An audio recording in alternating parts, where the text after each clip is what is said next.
Hey everyone, Coops here from the whole Box and Dice Dragon Ball Super Deck Tech coming at you, and this is the one I've been promising. This is how to beat Critical Vegeta in one simple deck. Obviously Mono Red gives it a real solid matchup anyway because it's applying a lot of pressure, and you can definitely go down the blocker route, but this is Beerus Stall Control. It's blue-yellow. This deck is very filthy. This deck is a filthy, filthy list. It plays a lot of high-cost, expensive cards, both energy and actual dollars, but it's a lot of fun to play. It requires definitely a lot of skill. You've got to make the right decisions. Like any deck, it does have some difficult matchups. Has a pretty intense one with Broly, but it handles the aggro decks really, really well. And if your playgroup is all Critical Vegeta, bring this and watch them just run away with their tails between their legs, because this one is a banger, ladies and gentlemen. So let's before we jump into the deck list, just want to mention that we're starting to see some Gen 2 promos. So huge shout out to the Bearded Chap Collectibles. They posted some stuff from Gen Cons. It looks like we're going to see two new leaders. One of them being Zamasu, the other one being a Trunks leader. And we saw 4 cards as well. I'm not sure if these are promos or if they're spoilers, but there was an extra card spoiled. I'll see if we can get them up on screen for you as well. And that was the Patara, the Kai Secret. There was Zamasu, the Invincible, which was a 4-cost 15k in blue, and it looks like it's got a permanent and a battle activation as well. A 2-drop 10k Warrior of the Gods Goku Black, and a 3-drop in red double shot Super Saiyan 2 Vegeta, which is awesome because red definitely would like a 3-drop there. So let's jump into the deck list. Let's talk about what we're running in our blue-yellow control list. Beerus is our leader, and we are taking advantage of the fact that Beerus just really aggressively controls the board. Once you get that third mana online, you can start to do a lot of work, and then when you flip, the good times continue rolling. We do need to play a bit of defense in the deck, and like I said, we are wary of matches that are grindy, such as the Broly match, but this is what we're running today. So it's going to be starting off 3 copies of Whis Coercion, a great negate, and obviously the ability to untap. And energy is super solid, especially when we're in 2 colors. A playset of Bulma God Tempter. Just want to clarify something here. There is a rule in the official tournament rules that says that you can't use cards like Bulma or other tutors to gain like unnecessary amounts of information from your deck. So you can't like cheat by slowly going through and counting the amount of Whis that you have. It's a bit of a contentious rule, certainly in our play group, so I'm sure you'll find good players will just learn to look for the Whis as they shuffle through, but just be wary. Like if you are playing in a tournament, it is a rule in the official rule book unless they change it. If you are playing this card, don't linger through your deck too much, and don't make it obvious that you're searching through the whole thing, because, you know, I guess technically someone could bring some action against you. Wouldn't be very nice, but them's the rules, I guess. Playset of Energy Boosted Majin Buu, and this is just a great draw engine for our deck, and it becomes a free combo. Running a playset of Objection, no prizes there for guessing this one. We're obviously in a ramp deck, and we want to play Objection. Playing a playset of Energy Boosted Beerus, when you get that 5th energy, we want to be able to start unconditionally taking out stuff. 3 copies of Whis, the Resting Attendant. Now, you don't need to run a playset. There's nothing worse than late game flipping up a Whis. It costs 4, it's 10k, especially if you're close to decking yourself or you're burning through your deck. So that's why we're running 4 tutors to just 3 of the actual cards, Whis herself. Running 3 copies of Result of Training. There are games where you will be able to just stall your opponent out and they won't be able to put any pressure on you. You'll be able to flip with Results of Training, and then you'll be able to go in for a lot of damage. So just beware, Results of Training is a great card. You almost want to hold it in your opening hand, depending on the matchup, and certainly Game 2, when you get a little bit more knowledge about your opponent's deck, you can make that decision. Because obviously you ramp with Objection and Whis, you get this out, you're suddenly 15k, you can start popping things 3 or less when you attack with Beerus, get that extra card draw. Results Training is an absolutely amazing card. Like Sensu Bean, massively underrated. Really do enjoy playing Results of Training. Plus you get to untap 4. Like, it's absolutely nuts. Moving into the yellow side of the deck, and we're running 3 copies of Crusher Ball. We're not running a yellow leader, so we don't have access to Bloodlust, and we don't want to splash for Raccoon or Racer Gun either. So 3 copies of Crusher Ball, and you do need to use these sparingly. These are 3 great answers to pretty much anything put down on the board not named Whis. Use these very effectively. Playset of King Cold, and King Cold is just an absolute MVP of the deck. We'll just pay a little bit of attention to King Cold, just so everyone is aware, and there is a little bit of poor wording on this. So it's 4 energy, 3 of it has to be yellow, so it is very taxing, and for good reason. It's a 15k double striker with Revenge. When this card is attacked, KO the attacking card after battle, counter battle card attack, play this card from your hand, and change the target of the attack to this card. Auto, when you play this card, choose up to one opponent battle card and switch it into rest mode. So a couple of things, you can't use this to counter attack from a leader, so do remember that is counter battle card attack, and even though it doesn't say, if you, for example, block a 25k and you choose not to pump this, then you are losing your King Cold. So even though it doesn't say anything about putting into rest mode or it dies, you do lose the King Cold afterwards. Remember, these cards are pretty much straight Japanese translations, which is why we have things like Implacable Trunks. It means like super determined. It means like, strong-willed or cannot be deterred. But very obviously interesting choice of word there. Playset of Mecha Frieza, the returning Terror as well. This is great once our opponents either have battle cards that are tapped down, or we've used things like Crusher Ball to put them in. Often you will use Mech Frieza as energy, but it's just a really nice card to have. And once the first one goes down as energy, you can play a bit of mind games with your opponent that you do have one in hand, and then you kind of start that psyche of how, is it worth attacking when I've got cards like Energy Boost Beerus and Mecha Frieza to nuke things that are either tapped or just straight up removal. We're running 3 copies of Full Power Frieza, the big 6 cost 25k blocker, and this card, just for 2 yellow at 6, is absolutely nuts. It's got triple strike. When you activate this card's blocker, switch the card to active mode after the battle. It blocks for days. It is a great, great card, and it just buys you turns. And, it can go on the offensive as well. When you're ready to win the game, this is a 25k triple striker for 6. Running 3 copies of the Golden Frieza Resurrected Terror. And this one, I've seen this go up and down in the deck as it's been played, and I think 3 is a good number. You often will play this early just because you do have 2 more copies coming, and you do have a good amount of card draw in the deck. But it's just such a strong card when you can put it down, switch everything to rest mode that's not in rest mode.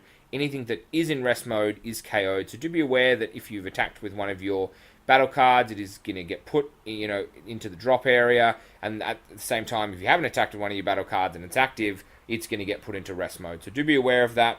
That is obviously very important. But it is an amazing 30k attacking card, obviously. 2 copies of Beerus in the deck, and Beerus is just the horrible general of our deck, just really quarterbacking the whole strategy.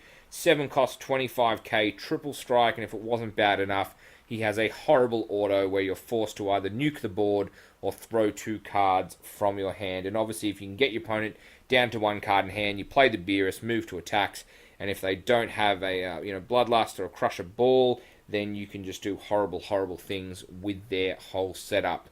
Last 2 copies of battle cards in the deck, and it's 2 copies of Whis, Judge of the Gods. I really wanted to see a good Whis deck, and I'm really glad we're able to put one together today. 40k quadruple strike, can't be countered, can't be cold bloodlusted. There is literally no response to this unless you attack with your leader first and they Raccoon Eraser Gun, and that would be a horrible mistake if you saw yellow being left untapped for that. It is just an amazing card. Whis is just insane, and obviously Beerus as our leader allows us to just simply have another go, and we can just win the game from just 40k, and you can get this up to 100k easy on a big swing and just do that last 4 points of damage, which your opponent feels pretty safe at 4 points, 4 points of life, and Whis comes down and just completely wrecks that. Obviously running a blue leader, we're running a playset of the Boost Attack Piiccolo when you're less than 4, 10k. Now, this can feel like a dead card in your hand if you are controlling the match and you have used Results of Training and you've got 6 or 7 life cards and you're not getting value from this. Try not to be too tempted to play this in energy unless it's an absolute dire need to, just because there will be a point where your opponent may, you might misplay, you might just misread the situation, your opponent gets ahead of you on the board, and then these cards become invaluable for obviously the 10k pump and the card draw off them. So, ladies and gentlemen, like I said, that's the deck. That is how you beat Critical Vegeta. It has excellent control elements. It's got a huge 25k blocker. We have great next turn responses to things with Beerus. and Mecha Frieza. King Cold is a brutal card that just eats up our opponent's best things. We've got enough, negates and crusher balls to make it really difficult for our opponent. Also stopping the leader as well. And then if that wasn't bad enough, we have a unanswerable win condition in Whis and a heck of a card in Beerus. And you actually can get to games where you pay 16 and just straight up win the game, which is insane as well. Just remember that you do have to switch it to rest mode, so please don't attack when you have 16 energy and then do it. And look, getting to 16 energy is actually largely dependent on the amount of Whis and objections that aren't in your prizes. I often find games where you have 2 Whis and an objection in your 8 prize cards, and if you don't draw them, like if they're the last couple, 16 is a lot harder to get to. But if you really do hit that ramp sweet, then you can get to that point where you're at 13, you're at 14, and you just know that you can't lose from this point. You can choose to hold off and just get a nice 16 energy tap down, win the game. So the deck is really brutal. The deck is a grind deck, which is why Broly likes the matchup so much, because Broly has a lot of value. Against Broly, I've mentioned Broly quite a lot because Broly is definitely a concern for the deck. Against Broly, you really have to control the early drops. You've got the promo, you've got the 1-drop. If they don't have the ring as well, that obviously puts a lot of pressure on them because they're able to do less stuff. So you really have to read the board and make that decision. Obviously, Broly has the ability to throw cards out of your hand, both at random and controlled discards. So that is very annoying. You can lose some key cards. So which is also one of the reasons why it's probably not a good idea to look at playing cards like Whis as energy, even though there are 2 of, just because if one of them gets randomly discarded, then you can be in a lot of trouble there. So probably hold off on playing Whis, given how important she is to the strategy of the deck.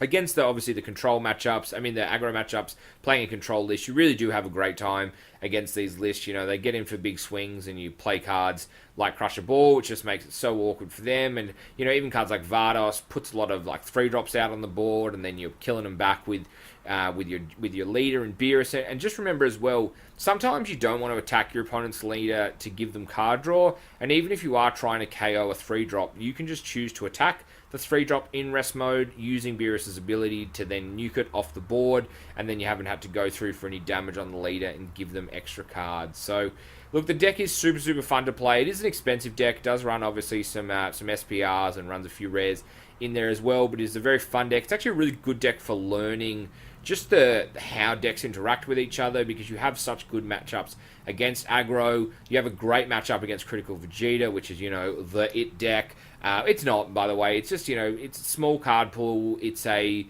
hard deck to master, but once you've mastered it, it's an easy deck to beat people with, especially those who aren't used to playing the deck and they don't see the damage coming. That ability to hold someone on 5 and just alpha them is very unique to that deck. But, just like any decks, they do have bad matchups, and, the grindy ones are bad for us. Certainly the Control Mirror, I thought, would be a bad match, but, I guess having Whis, which you really can't touch, is actually not too bad at all, and that second turn means that you just get so much value from dropping a Whis anyway. So the Control Mirror is not too bad because they're not going to go any faster than us, and a lot of the time just comes down to who can ramp more. So like I said, really have enjoyed playing this deck. It has been a lot of fun. Had plenty of great matches against it as well, and it's one heck of a list. So if you, like I said, if your playgroup is all Critical Vegeta and you're sick of seeing those Facebook posts saying Critical Vegeta can't be stopped, well, play Mono Red, and once you've smacked it up by outpacing it, take this and just grind it into the dust, and I promise you they won't be so quick to pull out best deck in the format Critical Vegeta anymore. So got some more decks coming up, obviously. We're going to be working on a green-blue list at the moment that I've been trialing. Not sure where it sits in terms of, how good a deck it is. It is a very strong deck. Has a lot of late-game play. It uses the starter deck Goku. I've also been playing around with a red-green list that looks to use some funky interactions. So plenty of good lists on the way. We'll have League next week, so we'll do the prize opening from the boosters there.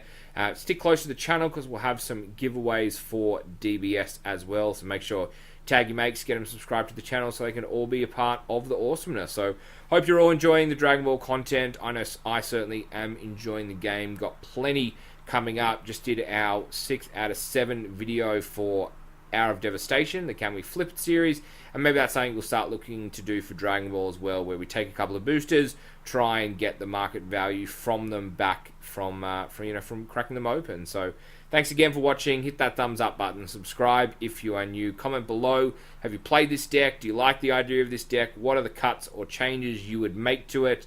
I've been Coops. This is the whole box and dice. Peace, everyone.